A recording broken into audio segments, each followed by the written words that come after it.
Here we go. All right, I think we're live. Good afternoon, everybody. This is Patrick Millikin from the Poison Pen Bookstore in Scottsdale, Arizona. It is a real treat to have Lou Berney with me here today talking about his wonderful new book, Dark Ride. I've really been looking forward to talking with you about this book.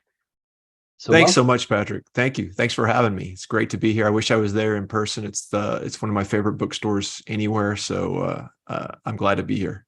yeah, it's great to have you. And thanks also for signing a batch of books for us. So we've got, yeah, Lou kindly signed a whole bunch of copies of Dark Ride.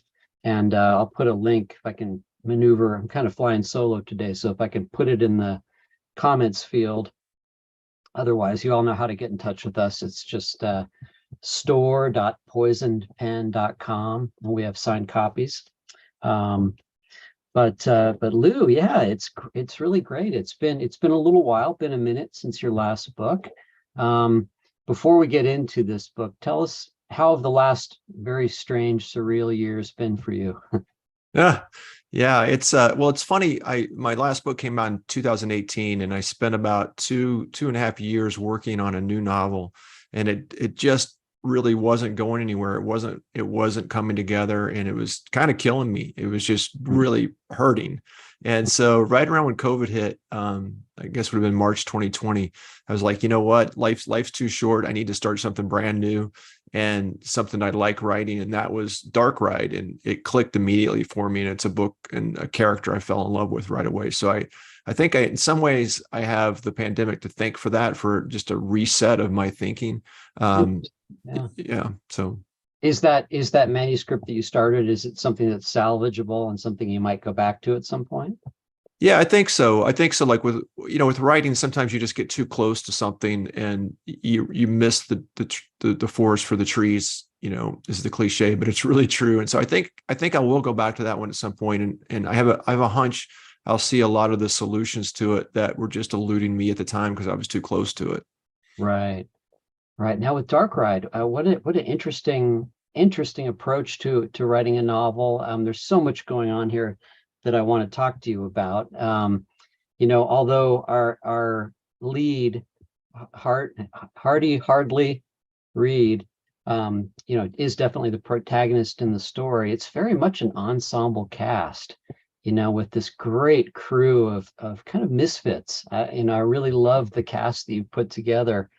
Can you kind of set up who Hardy is and maybe the opening sequence that gets the story kicked off? Right. Hardly, his nickname is Hardly, and that describes him well because he's a 21-year-old guy floating through life, just trying to remain as effortless as possible. He's kind of a stoner and a slacker, working minimum wage jobs. He's a scare actor at a kind of second-rate amusement park, Fright Zone. And he just kind of doesn't want to get involved or connected with anything. He just is sort of floating along. And then one day he happens to be at the municipal offices taking care of a parking ticket, and he sees two little kids on a bench by themselves. And he's a really good-hearted guy, so he goes over to check to make sure they're okay. And he notices they have signs of potential abuse, that someone might be hurting them. And so he tries to report this to someone. He goes to Child Protective Services. No one will listen to him, or they're too overwhelmed, understaffed, overworked to do anything about it. So in the end, he feels compelled to sort of take on this job himself to try to figure out what's happening to those kids and try to help them. And he undergoes, as do several characters in the book, quite a transformation. It's almost like he makes the transition from a young man into an adult in this book in a lot of ways. Would you agree with that? Yeah, for sure. And I was thinking, like, with this character, I liked him right away, and I kind of realized at some point he was the last person you would ever think to be the main character of a crime novel. And then I wanted to see if he'd be able to grow into that role. And part of the book for me was just trying to figure out if he would. Like, I was in some ways a spectator waiting to see if he would be able to get his head above water and actually help these kids. and becoming, an adult, becoming a member of a community, becoming the kind of person who is active and not passive. All those sorts of things are going on for this character, which to me are really kind of interesting ideas. Was there any, what kind of set this particular story in motion for you? Was there something that you came across, or was there a personal story that, what can you Well, tell us? yeah. I mean, as I mentioned, I've spent 2.5 years working on a book that was a disaster, and so I kind of, when I came up with Hardly, I was writing what I knew, which was like someone who's kind of incompetent and in over their heads, because that's the way I felt at the time, and I felt like I need to finish this book. It's my career, it's what I love to do, and I'm failing at it. And so I wanted Hardly to be the same kind of way, that he really desperately wants to help these kids. He just doesn't know how, and he's got to figure it out. And so a lot of this came from the old adage, write what you know.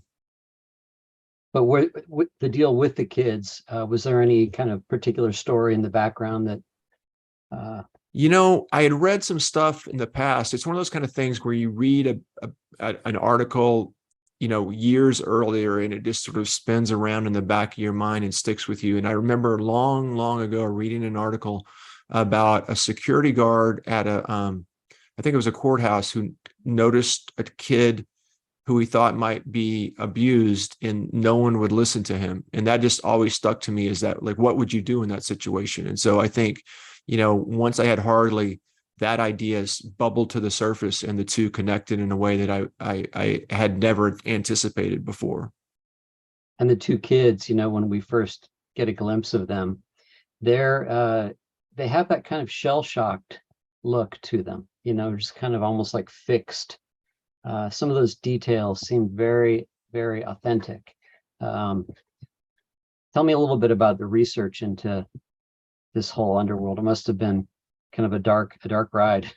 Yeah, the research was tough. I mean, Yeah. I think the biggest shock to me was doing the research and realizing just how big of a problem this is in the United States, that Child Protective Services in every state, in every county practically, is underfunded and overwhelmed, understaffed. Most of their employees come and go very quickly, and there's just a ton of kids falling through the cracks. And not all of them are abused, but all of them need help, and a lot of them aren't getting that help. And it's something that you don't hear people talk about very much. They talk about sort of flashier stuff like child trafficking, which is a problem. I get it's absolutely a problem, but there's something going on right under our noses in every city, in every state, in every county. And that's what really struck me, is just how big of a problem and an issue this is, and how people really need to step up and do something about this. People don't know exactly what to do. With Hardly, at the beginning of the book, he his he has the idea, which probably is shared by a lot of us, that, okay, I'll just call CPS. They'll send somebody out, assess the situation. The kids will be placed in a safer environment. Everything will be great. I think he at the beginning of the book, he had that thought. This is the extent of my involvement. This is what I'm going to have to do. And quickly, it turns out that's not the case. Yeah, I mean, I think it's something all of us, it's a natural human instinct in part, like to say like, oh, someone else will take care of this problem. And for me, Right. I think I put this in the book. I worked it in as part of Hardly's mother. But my dad, I remember growing up, he would stop for every broken down car on the road. He would stop for every person that needs help. Like I can't count the times in my childhood when we're like pulling over, or we're like going in a store or helping someone. Like my dad always just felt kind of responsible, like personally, like, okay, there's a problem here. Like I'm not going to rely on someone else. I'm going to see what I can do. And I think that's a quality I value so highly. And so I wanted that to be part of who Hardly became, and who Hardly was. Right. And we learn, a little bit about his own background, growing up in a foster family. And he had I thought it was really well done that you made him have a mostly positive experience. I think maybe having him have a horrific experience would have been too much, don't you? Yeah, I try to always avoid the cheesiness of some kind of stories where it just lines up too neatly. And I just like the idea that Hardly, yeah, he was in foster care, but he had a fairly decent experience. I mean, At it the same wasn't the time, though, Waltons, you know. yeah, right, right. But at the There was same time, some, that had an effect on him because he didn't really have a family, and so I kind of tried to have my cake and eat it too with his background. yeah, he has his kind of benign neglect, I guess, you know. Right, exactly, yeah. Um, yeah, and he, from the very beginning, we see what what a big heart he has, and what a sense of compassion that he has. Um, and early on, it's funny, I was mentioning the basic setup that you just said to my wife, we're talking a little bit about it. And I love the device where he goes in and he's trying to get the people at the government court office to pay attention to him. And Eleanor, the goth chick, which we can talk about, she's like, you really need to sign in. He's like, what? you know, she's like, no, you really need to sign in. And of course, that's how he gets the name of the woman that they couldn't legally tell him. Right. And again, folks, I'm not giving away too much. This is the very beginning of the book. But he goes, he and this wonderful crew, as I say, of misfits, which we'll get into in more detail, he goes off on this investigation and he finds that he is naturally suited to it. Is that fair to say? Or Yeah, not at first though, as you point out. It takes him a while. Like, I mean, it was fun to write it at the beginning because usually when you write a crime novel, you're writing about a character who's smarter than you a lot of times, if it's a detective or an investigator. So you're like, okay, what would someone smarter than me do? And with Hardly, it was like, what would I do, or what would someone even dumber than me do? And so at the beginning, Hardly makes a lot of mistakes. It does things that I hope the reader's going, oh my God, why did you do that? But then right, slowly he does discover he's got sort of a natural talent for this that he never realized he had. right. Tell us a little bit about this broken down, raggedy ass amusement park that he works in. Was this based on a real place? Well, kind of here in Oklahoma City where I live, which is the setting of the book, though it's never stated. There's been an amusement park for years and years, I like 60, 70 years, called Frontier City. And I have like fond memories of a kid going there. And it's kind of at times in its history been pretty rattle trap. And so that was always in the back of my head. I wanted to give him a job that had some potential for thematic resonance and just for some interesting backdrops. Like I'm always looking for opportunity. And so it just seemed like that'd be a fun job for him to have, as sort of the dead sheriff as a zombie who kind of shows the crowd through this haunted fright zone. And there's I love it, the abandoned mine train.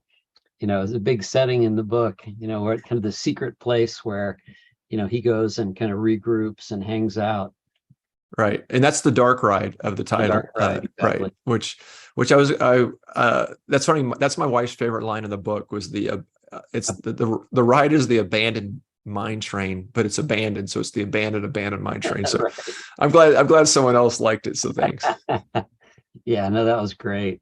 Um, so yeah, so when he's kind of so the basic setup, obviously he's investigating, and uh, he has this wonderful, one of my favorite characters in the book is Salvador. This 16-year-old kind of also sort of a misfit, sidekick, protege almost. Tell us about him.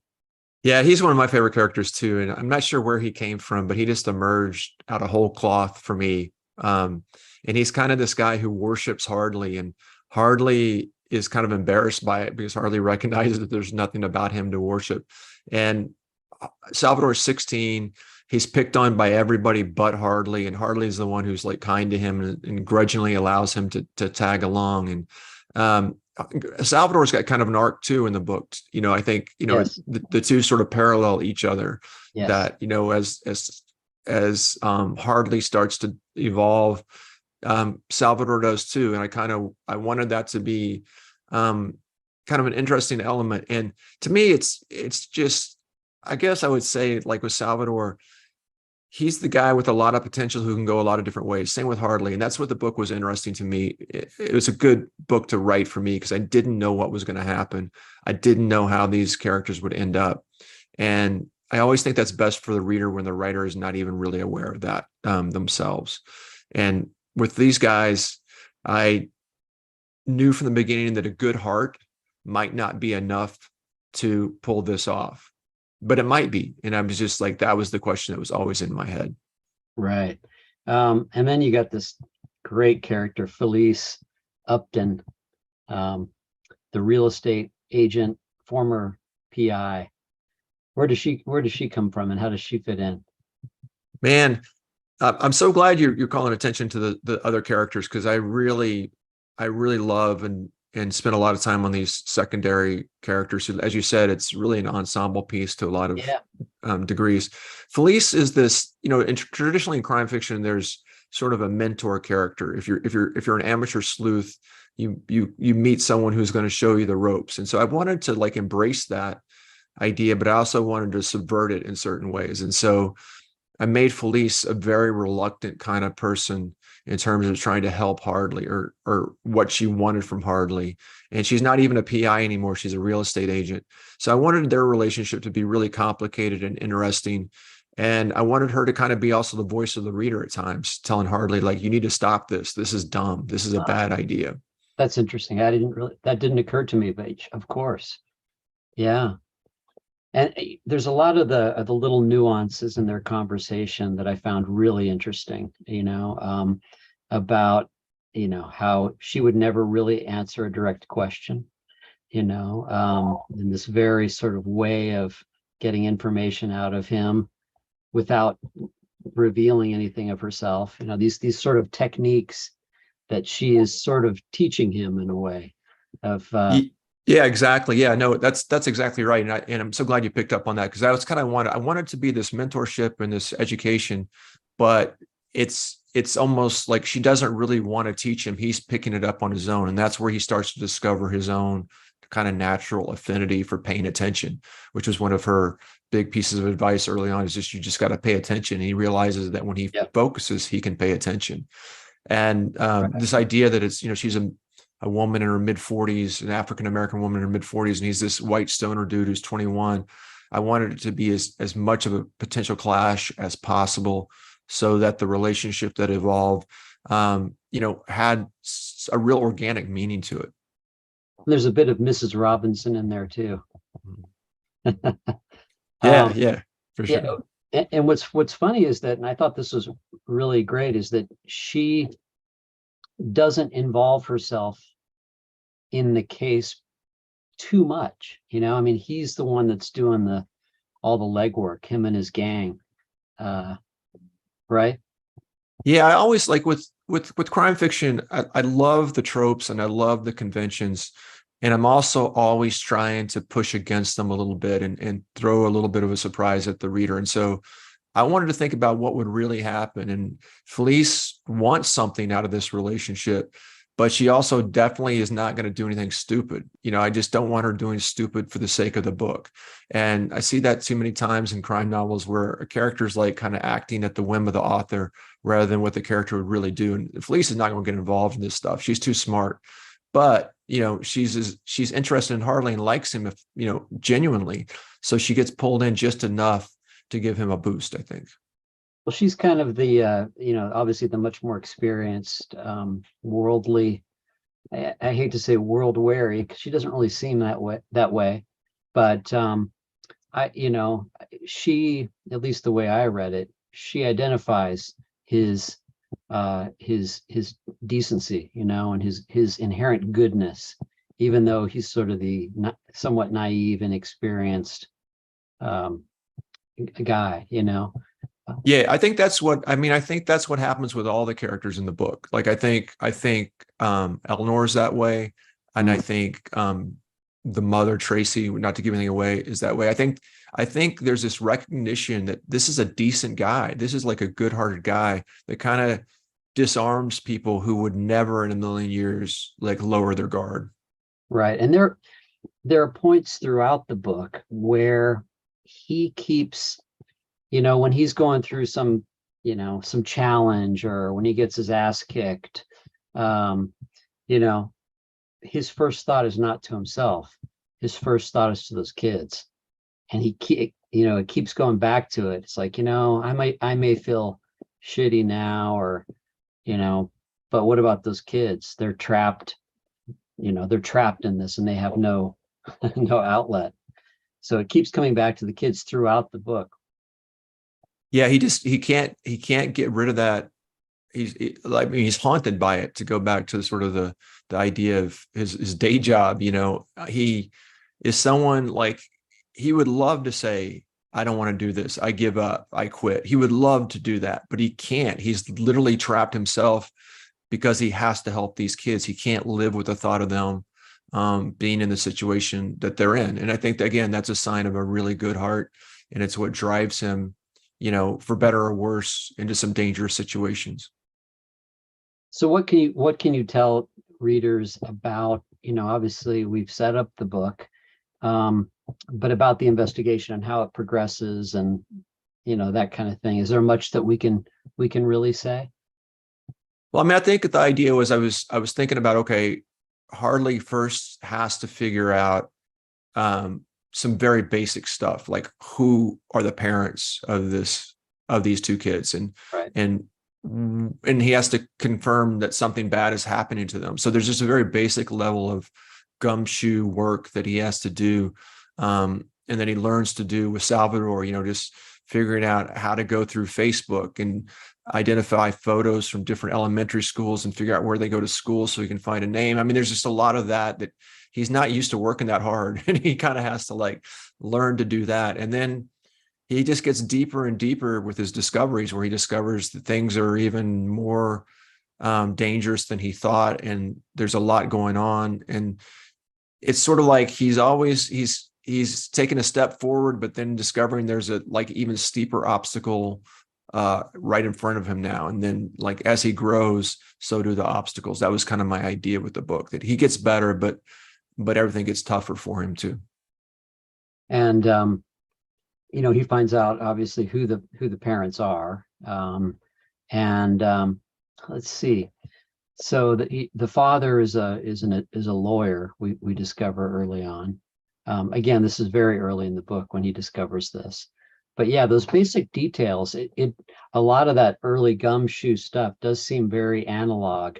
Although you mentioned the Facebook, and getting Salvatore, who's what is he, 6 years younger, and there's already a huge, gap in technology, Yeah, not I wanted them kind of being the blind leading the blind, in a way. Like, I set it up that Hardly is really analog. Like, he plays video games and he's got a phone, but he stays off social media. He's too lazy to learn TikTok. I mean, he's just like, too right. much hassle, man.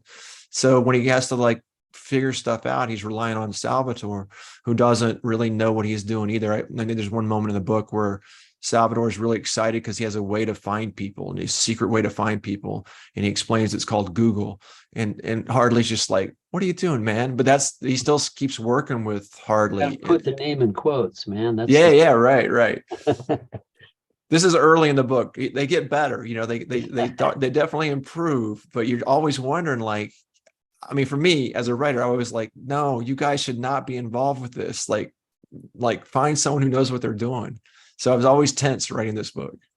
Well, and he also, I think, I don't want to speak for you, but he also realizes that, the crew of kind of, stoners that fellow slackers that he'd been hanging out with, there wasn't really a deep bond, like Nguyen and Mallory, right? Those crew.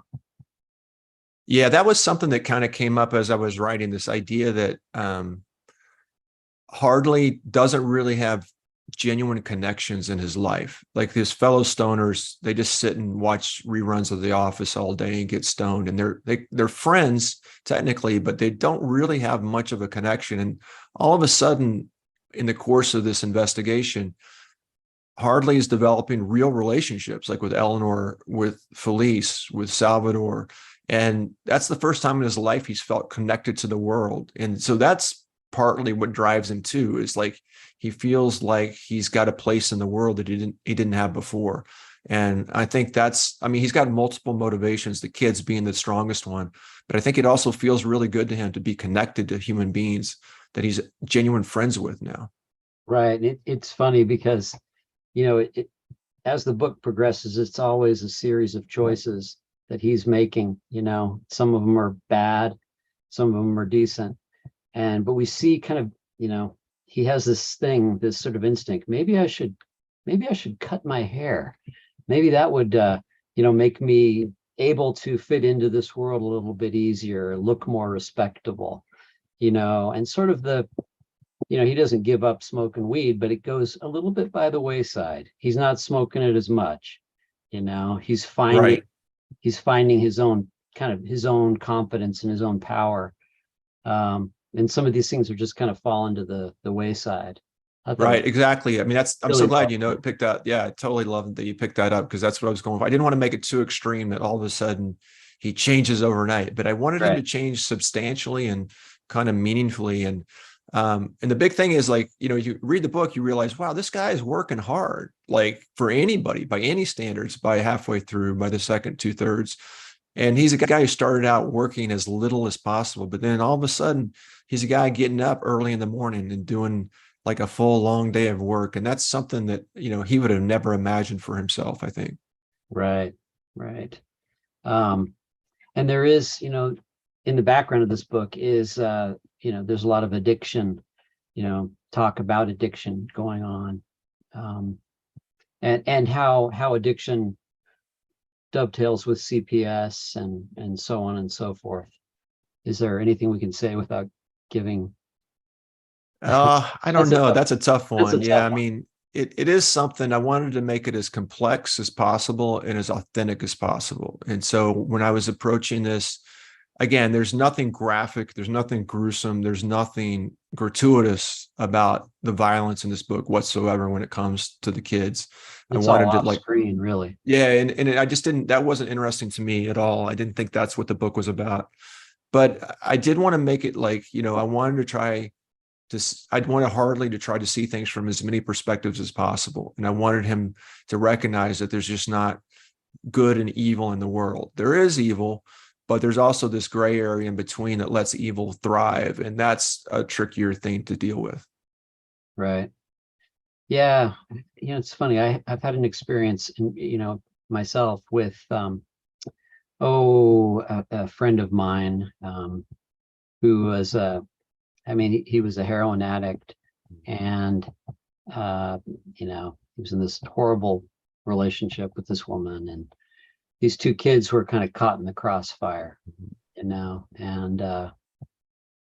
yeah, we tried to get CPS involved and then felt horrible about it, and um, it's just so hard to know what the right thing is to do. You don't know if they're going to be put into a worse environment or, Right. and then, you come to find out that, the CPS had been involved much earlier, which we didn't realize, but that their definition of what is a stable environment is not quite as the same as mine. My No. own privileged, sort of Right. suburban, uh, outlook. So, Right. Right. no, it was very much of an eye opener, and you get into that system, and um, luckily the kids are now over 18 and they're off doing their own thing. Yeah. Yeah. Yeah. It's such a complex, and I mean, there's not an easy answer. I mean, one clear answer is these agencies need to be better funded, Yeah. for sure. And they need better staffing. I mean, there's a lot of burnout just because imagine doing that job. I mean, I can't imagine doing that job. And so they need, they need training, they need support that they're in a lot of places just aren't getting right now. Yeah, and I'm sure all of them have something, or maybe multiple things that they've seen that they can never unsee, and it kind of almost like any cop or, uh, yeah. On a happier note, tell me about Vamoose. Vamoose. I Oh love that. yeah, I'm I glad you love like that that so too. much. Oh, I love that you love that, Patrick. That's another one of my favorite, my wife's favorite things is we were actually getting our COVID shots at a Walgreens or a CVS, I think. And you had to wait for a little bit for the pharmacist to come out. So we were standing against the wall of um, lotions and unguents and potions for skin. And one of the things was Vamoose, which is a lice removal shampoo. And it's Vamoose spelled Mousse, which I just love the pun of It's that. so And great. it just cracked me up. And I thought, you know what? That's going to bring Eleanor and Hardly together, that they both think that's funny. Yeah, no, I love that. And yeah, Eleanor, the goth girl that we meet early on. Um, we haven't really talked too much about her, but how does she fit into this mix? She's just another different type of outsider. She's sort of she's very protective of herself, of her space, and she has a defense up to keep people out, right? Right, exactly. I mean, I think with all the secondary characters, they're all kind of loners in the same way that Hardly was. And they're all kind of outcasts, misfits. And like watching them come together and work together in kind of a haphazard way sometimes was really interesting to me. And watching the walls come down for each of the characters, and kind of I felt like it had sort of it was kind of contagious in a way. Like as Hardly opened up, Eleanor found it a little bit easier to open up to him, and these people started to sort of thrive in a way that they hadn't before. Right, right. And it's funny because there is something about this. I don't want to overstate the case, but there is something that there's a bit of the hero's journey in this, in a sense of the sort of the classic trip that he goes out on. Mm. Because there's that one point, halfway or two-thirds through the novel where he realizes that he's changed, and he realizes that he can't go back, and he kind of tries. He tries to kind of hang out Mhm. with his old friends and, smoke weed and all that stuff, but it's already, the ball's in motion and there's no going back. He says, yeah, this is the first, I think it's on page 104 if you're reading at home. This is the first time in my life I realize that I'm a different person, you know, and Yeah, I mean, I think for him, it's such an eye opener because, like, I came from a family that didn't have much money, but I had very supportive parents and sisters who were always encouraging me to do whatever I wanted to do, like be what I could be. It was like very like you can be that, you can do that. Hardly comes from after his mom dies, completely different world where he's hearing the opposite message basically. And so for him to discover that, like, man, I can be somebody different in a positive way is really a shock or a revelation. And that's something that's hard to walk back from. and then his brother, his brother Preston. Oh man, he was great too. We didn't really talk about him. Uh, how does Preston fit into this? Preston's his former foster brother. And it really is only family he has. Like they stay in touch. They can't stand each other. But Preston's again, black, he's yeah, white. Uh, Preston's a go-getter. He works for the city council. I mean, he's a hard worker. He's got a house and a fiance, and he thinks Hardly's a slacker, and Hardly thinks Preston's a drip. And but they're as much brothers as any real brothers are, and I think that kind of connection. Hardly comes to see Preston in a different light, and Preston sees Hardly in a different light. And so I feel like by the end, that's a relationship that has evolved in a really positive way. definitely. Um, Getting back to the amusement park just for a moment. Um, which is awesome because that was one of my favorite things to write. I loved writing I'm those chapters. sure. So yeah. I'm sure. Yeah. Who doesn't love a, kind of a slightly seedy, we have a yearly carnival that comes to town in downtown Phoenix, and it's actually going on right now, and they're building it. But, we always like to walk over there, and there's something kind of seedy in the background always, Right. Right. places. Uh, did did you know people that worked at the local one, or did you Well, have a I called one. First of all, I should say I made up almost all that stuff. Like I had so much fun making up like, okay, what would be at this fright zone? I've never been to a fright zone. So I'm too much of a chicken. I'm not going to a fright zone. You're not getting me to research that. So I made up all this stuff that was at the fright zone, like the graves and the squeezing the eyeball and the hanged man. I figured that'd be cool. But I did track down a gunfighter at Frontier City to sort of ask him some tips on various things about the ins and outs of the park and working there. So that was interesting conversation. Did you ever happen to read? I love the Carney stuff. Did you ever read Nightmare Alley? The No, I novel. saw the movie. I never read the book though. The book is really something. It's something that you don't, it's a lot of things that you don't, at first think it's going to be. It's one of the best books about alcoholism I've ever read. Oh, really? Oh, yeah, I definitely got to read that then. I didn't realize the book was that good, so I got to check that No, out. it's really something. Yeah. I've So read the book. Have you read the book Geek Love by Catherine Dunn? I never have. I've heard nothing. Is it good? Yeah, it's again, it's sort of looking at that behind the curtain, very seamy, disturbing side of the carnival life, and it's fascinating. I'll have to read that. I've always heard about it. Yeah, Um, I've got a sideshow poster in my a banner in my living room. yeah, I'm since I was a kid, I've been fascinated with sideshows and carnivals and the Oklahoma State Fair and the gritty, seedy, dangerous world of all that. it's fascinating.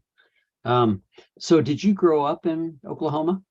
I did. I grew up in Oklahoma City and then left when I was 18 to go to college, and didn't really lived in California, New Orleans, Massachusetts, bunch of places before coming back to Oklahoma City about 20 years ago as an adult.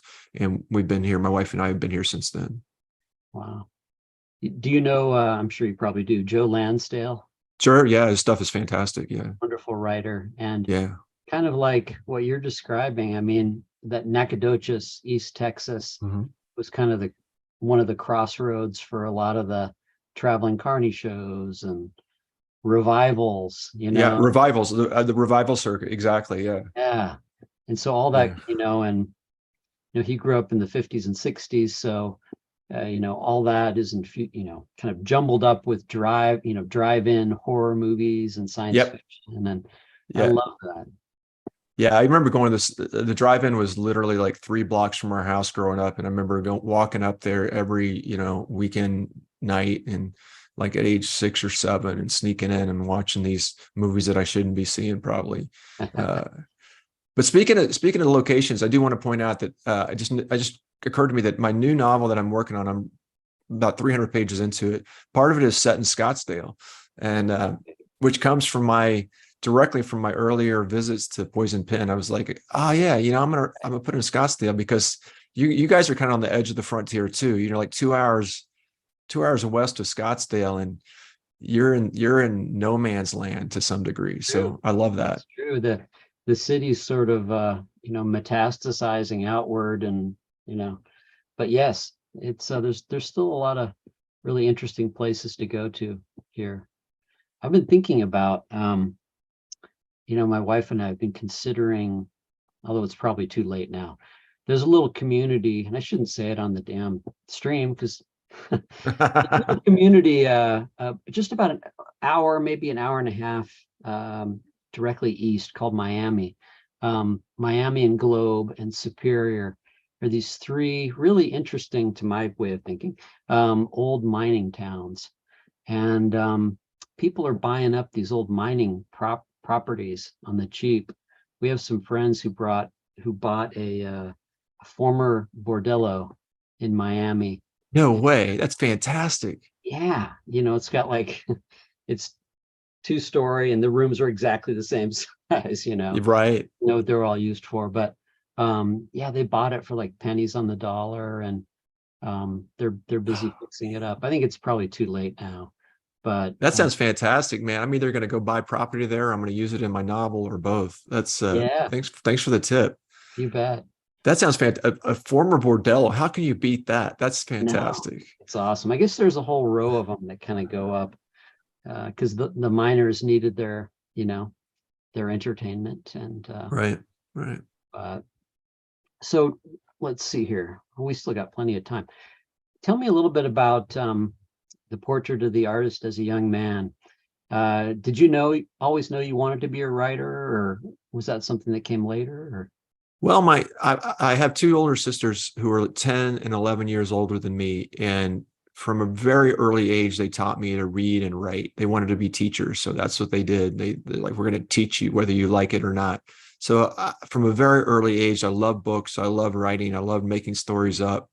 And I think it really hit me the hardest in high school when I remember I liked to make stories up. I loved to read.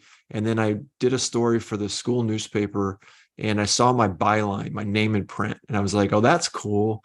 And from then on, I kind of thought, like, "Man, I want to see that name in print more than once." And that was a little bit of a boost as well. So yeah, I think for a long time, being a writer, I'm like kind of a natural born liar, but I also have a good heart. So combining those two things, there's not a lot of like legitimate paths you can go on. So writing was a pretty good choice for me. Writing fiction was.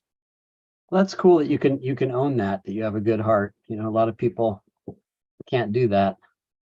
I try. I should say I Uh, try. I you don't, try. that's the thing about the book. A good heart might not be enough, unless you sort of take action or have something to back it up. And to me, that's sort of one of the kind of the philosophical conundrums of this book to a degree, I think. Mm, right. Now, so your last book, 2018, that was November Road, correct? Right. And that got an awful lot of attention. And you know, one of the things I admire about your stuff is that you never repeat yourself. Everything's different each time. Yeah, I don't know if that's necessarily by design. It's just kind of like where my interests lie. And I know as a reader, I love all different sorts of things. And Mm, I read all different sorts of things. And I think it just comes from like, all right, I've done that. What can I do that's new and fresh and original and keeps me engaged? Because I'm a big believer that if the writer's not engaged, the audience will not be engaged. And so that's kind of my search for that always. And the great thing about crime fiction, I mean, you know better than anybody, Patrick, about crime fiction right now, is it's such a big tent. There's so much diversity and variety in crime fiction right now. Like you can read anything you want and write anything you want. And I just feel like there's a freedom now that's like a golden age in a lot of ways. absolutely. I would agree with that. Yeah. And you also see, you know, not only are they allowing more different kinds of voices in finally, Right.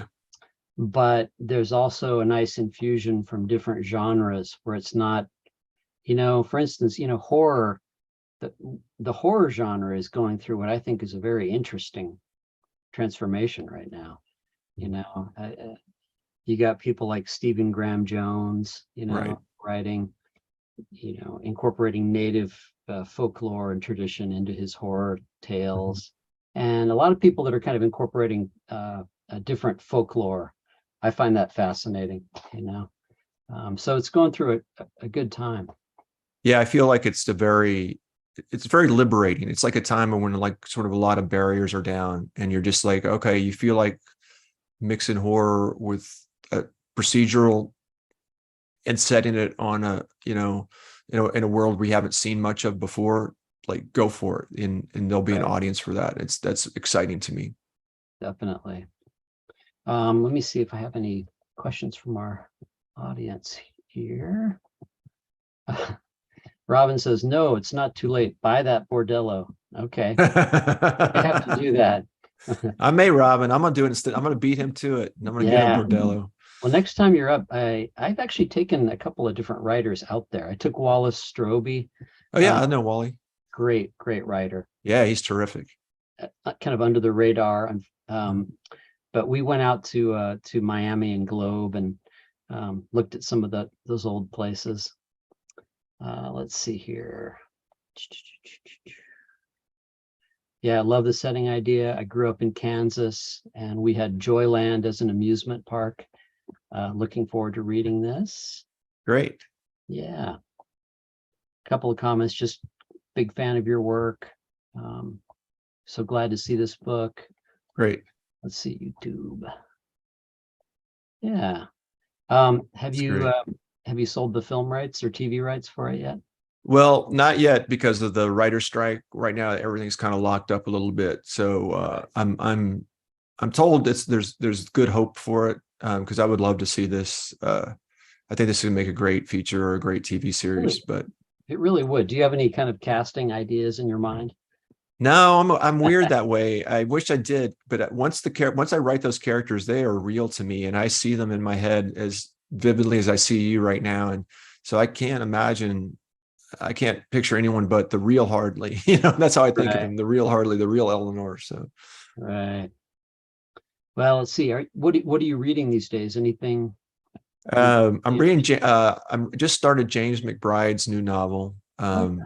which is I loved um, Deacon King Kong. I thought was a terrific novel, and I'm reading the new one.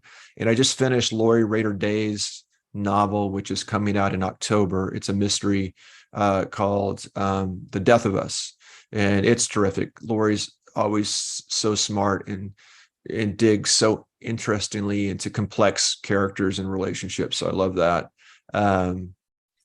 Let's see, the oh my gosh, you caught me off guard. Okay, those are two off the top of my head. Oh, and I just did an event in Wichita with a book I really love with Angie Kim, Happiness Oh, yeah. Falls, which again, talk about a crime novel that's like completely, breaking down many boundaries, but it's still at heart a great mystery.